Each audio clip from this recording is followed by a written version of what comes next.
Beam us back up, Scotty. It's time to continue our ongoing coverage of the intergalactic takeover of the Florida legislature. Solidarity!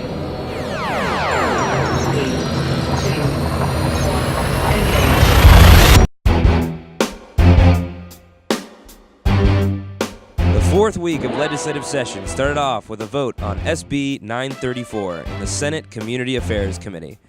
On the lunar surface, this model ALEC legislation threatens to ban project labor agreements that help our local communities set fair working standards for public construction projects. But after further analysis, this bill is far more sinister and bans a lot more.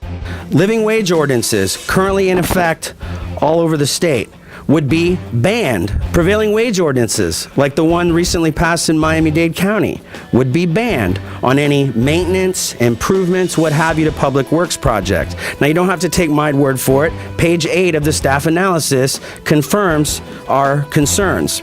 This bill is not needed. The language itself is nowhere near ready for prime time, and it's going to cause too many unintended consequences.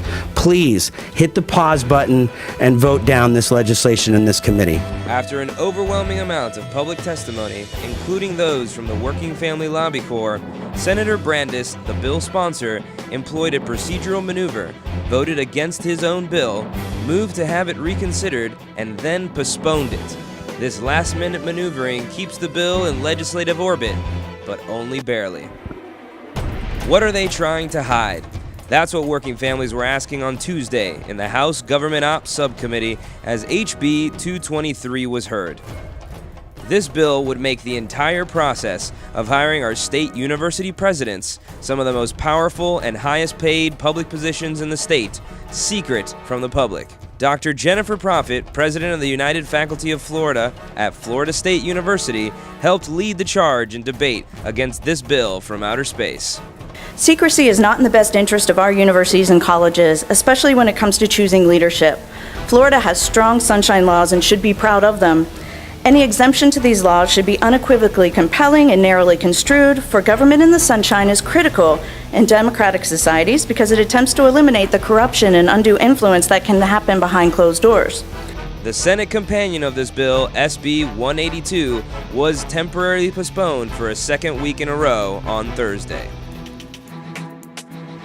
For the fourth week in a row, the Working Families Lobby Corps broke attendance records with over 100 activists from across the state at the Capitol.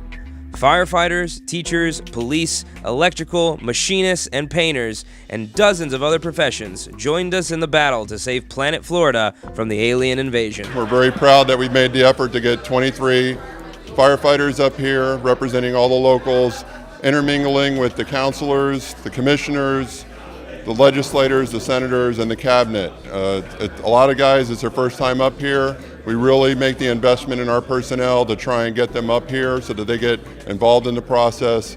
Hopefully they get bit by the bug to understand that this is where things happen and this is where we need to keep the presence going. There are many issues where the government's doing backdoor deals, one with our universities and other deals, and we're just here just to keep the government honest. And we would appreciate all of your support. We need you here. Thank you. The Lobby Corps showed their force in committee as the major voices of opposition against SB 778, the big contractor-backed bill that would ban buy local ordinances from construction bid preferences. So I don't think we always need to go for the lowest cost bid. We need to employ local workers, local companies who are going to pay taxes back into their communities, and we need that tax revenue circulating in those coffers. So Please work with local governments, allow these ordinances to stand, and don't preempt the will of the voters in these communities. Even with this show of power, the bill passed on a party line vote and now heads to the Senate for a reading and then vote. Score one for the space aliens, but the battle is far from over. We're halfway through the 2015 legislative session, and Team Human has plenty of fight left to live long and prosper. Stay tuned next week for another legislative update. Solidarity.